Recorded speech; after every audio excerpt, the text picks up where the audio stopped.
there was nothing. And then, boom, suddenly we have things. And because we have things, we have to ask why. And now that we're asking why, it's literally like the meaning of philosophy, like the main idea, asking why of things.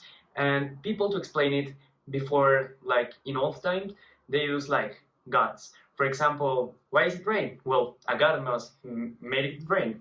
I don't know.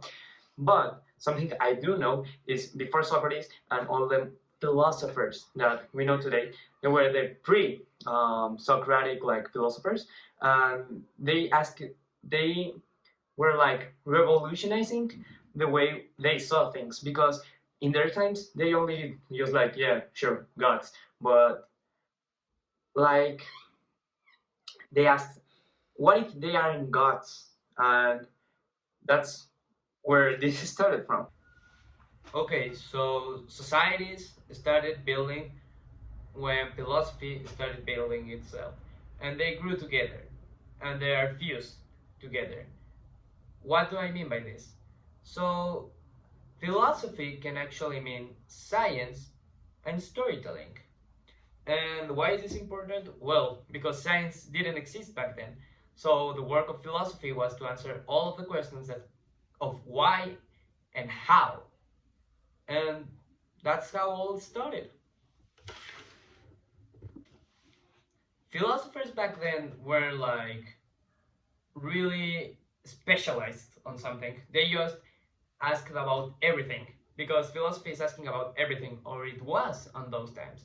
So most of these guys could be like scientists or mathematicians. If you want an example, I can give you a small name. You probably know him, Pythagoras. Yeah, he is considered, after all, a philosopher. Okay, so why am I talking about Pythagoras? Because he's a really important dude in math, but you probably didn't know he was considered a philosopher.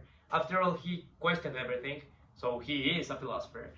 But he isn't that important, his era wasn't that important. Now we get to the Holy Trinity of philosophy. And these guys are Socrates, Plato, and Aristotle, which are really, really important for this topic. You know, you probably don't care about these three guys, but these three guys are like, as I've said, the Holy Trinity of philosophy, because they created the movement, and you could say, like, they started this whole thing and made it serious. Like, the major branches of philosophy, yeah, thanks to these guys. Like, social sciences, like psychology, biology, mathematics, and physics, yeah, these guys were like the real deal. One of the four main branches from philosophy is called ethics. And yeah, that class you used to have, ethics class, yeah, that good versus evil thing, well, it's the same. So ethics is what is good and what is bad, right decisions versus wrong decisions, and how to distinguish them. And that's ethics. And personally, my favorite is epistemology because it separates truths from beliefs.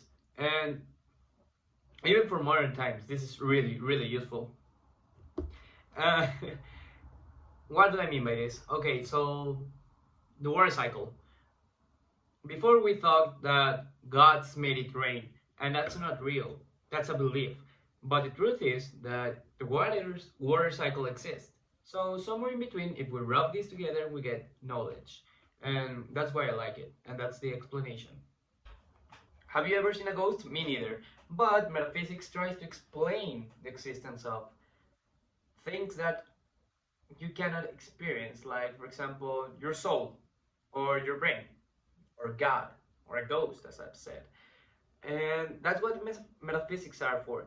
They try to explain unnatural things out of this reality. Drum rolls, please. From the guys that were obsessed with how people would look and try to perfect everything they could, and people also. Aesthetics come in place, which tries to make everything, like they say, perfect. And the sensations that come with it, and your experience with an object or a piece of art. So that's aesthetics.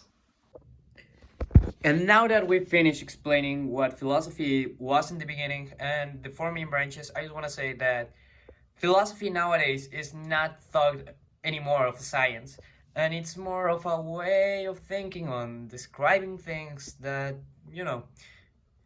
But philosophy, it's really important. It has never lost its place, even though it's not a science anymore.